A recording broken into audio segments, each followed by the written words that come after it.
Wanawake safi. Sasa mimi leo nitagusia jambo moja tu.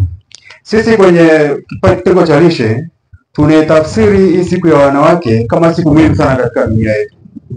Kwenye kauli mbiu yetu inayosema wanawake na wasichana 2025 usawa na uwezeshaji. Si ndio kauli yenyewe? Sasa sisi kwenye kitengo cha lishe kuimarisha haki, usawa na uwezeshaji. Haki kwenye nini? Haki kwenye kupata lishe. Tunaelewana na haki ya kupata nini? Kupata lishe. Hiyo haki anatoa nani? Haki hiyo anatoa nani? Jamii ina haki ya kuwapa haki ya kupata nini? Ya kupata lishe. Si ndio hivyo? Lishe maana yake ni mchakato mzima wa namna gani ya kupata chakula kinavyoingia mwilini, kinavyochakatwa, kinavyotoka kama uchafu na kinavyofanya kazi. Hiyo ndio lishe. Sawa jamani Kwa hiyo una haki ya kupata lishe. Kwenye usawa tunasema wanawake wana haki ya kuwa na usawa wa kupata chakula, ya kuwa na usawa kwenye maamuzi. Tuna tatizo kwenye jamii yetu, maamuzi ya nini kifanyike katika jamii, nini kipigwe katika kaya au katika nyumba, ni jukumu ambalo wanawake wengi tumepokwa. Nikisema tumepokwa unaelewa Lakini pia kuna haki ambayo tunatakiwa tuwe nayo ya kufanya maamuzi ya kile ambacho tumekinunua au tumekilima au tumekivuna. Tumezoea kuona jamii nyingi, sisi wanaume hoye. Wanaume hoye. Tumezoea kwenye jamii nyingi anayelima, anayefanya kazi za kilimo ni mwanamke. Uongo kweli? Asilimia kubwa ni mwanamke. Uongo kweli? Wanawake hoye. Kwa hiyo tunafanya kazi nyingi shambani, lakini tunapopata mavuno, tukifikisha nyumbani, muamuzi wa nini kipikwe, nini kiuzwe na nini kibaki, anafanya nani? Ni baba, ni mwanaume. Wanawake safi. Kinawaathiri nyie kama wanawake. Sawa Kwa hiyo tunatakiwa tuwe na maamuzi ya nini cha kuuza, nini cha kubakiza kwa ajili ya kupata lishe yetu si binafsi. Kwa sababu tunajua wanawake ndio shamba la mazao yajayo. Nikisema mazao namaanisha watoto, sio watoto wanatoka sisi wanawake. Uongo kweli? Wanatoka kwenu wanawake, sio sasa kama ni hivyo, na ili uweze kupata mazao mengi shambani, lazima shamba uliandae vizuri. Uongo kweli?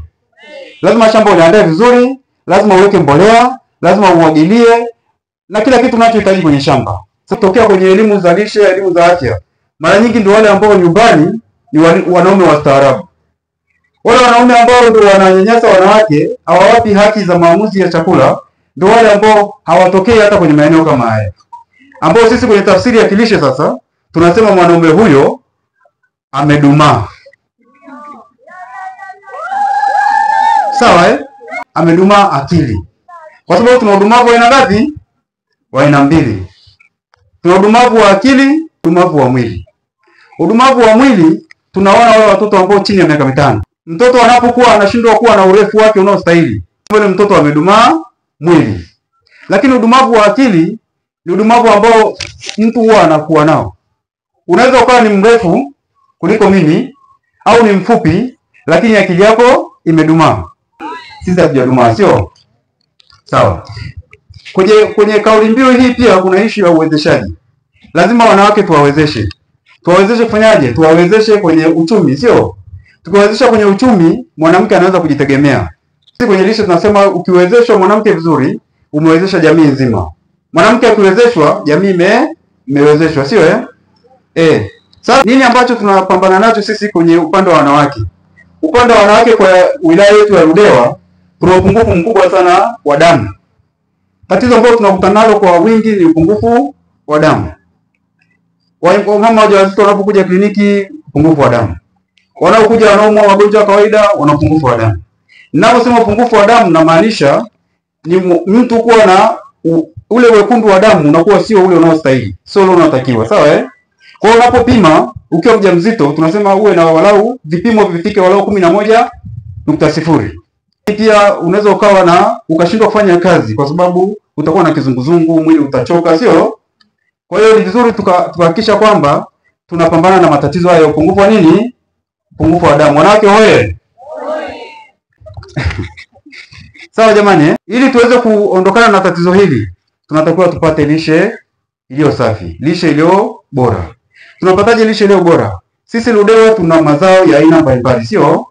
Tunalima mazao mengi. Tunapata mazao mengi, lakini tukivuna ndo tunarudi pale pale.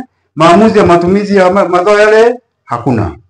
Tunasisitiza wana jamii au kaya itumie ugali ambao ni wa dona, ugali ambao hujakobolewa. Wanawake safi.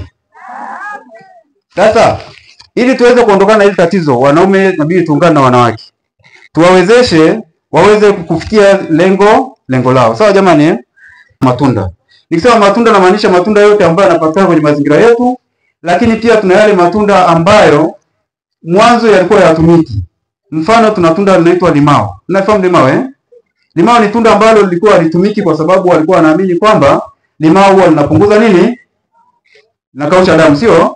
Lakini kwa utafiti ambao unafanyika, limao linasaidia kuongeza damu. Kwa ni kinyume chake, sio Yes. Mwisho kabisa napenda kusisitiza matumizi ya unga wa karanga. Tumezoea kuona Ludewa maeneo mengi ya vibandani, madukani wanauza ule unga wa karanga ambao umepondwa, umewekwa kwenye karatasi, tunachukua kwenda kuongea chakula, si ndio? Ule unga wa karanga sio mbaya. Changamoto ambayo iko kwenye ile unga ni ule muda ambao umekaa pale kwenye eneo unaouzwa. Unga wa karanga tunasema muda wake wa matumizi mwisho ni siku 7. Ukitengeneza unga wa karanga maana yake siku 7 huo umeisha. Ikizidi siku 7, wale unga kuna kitu kinaitwa fungus. Wale fungus wanatengeneza sumu inaitwa sumu kuvu. Ukiangalia ule unga kama unakuwa na vinyuzi fulani hivi, umeona maana yake ile ni fungus. Baada ya muda wanabadilika rangi. Ukila ule unga au kila karanga unasikia kama uchungu. Umewahi kula karanga ukasikia chungu? Kwa hiyo umekula sumu kuvu. Tuliokula sumu kuvu hoye. Na muda mwingine tukisikia ule uchungu kama unakula karanga unaongezea na nyingine ili umeze haraka, sio? Lakini madhara yake ni makubwa kwa sababu utakuja kupata tatizo ambalo litakusababishia utapata magonjwa ya tumbo, magonjwa ya moyo, lakini pia kuna madhara mengine mengi ambayo yatakuja kupata ukubwani. Bahati mbaya tu ni kwamba hii sumu kuvu wale wakina mama au wakina baba wengine wakiona mahindi yameharibika au karanga zimeharibika wanampa kuku au wanawapa mifugo. Ukiwapa mifugo, ng'ombe akila, ukija kukamua maziwa yake, ukinywa ile maziwa unapata sumu kuvu. Ukila nyama ya kuku ile sumu kuvu na unapata sumu kuvu. Ukisema nitapika waive, wale fungus huwa hawaidi. Wanabaki kule kwenye kile chakula, maana yake unapata nini? Unapata sumu kuvu. Wanawake hoye. Asante. Na mwafate huyo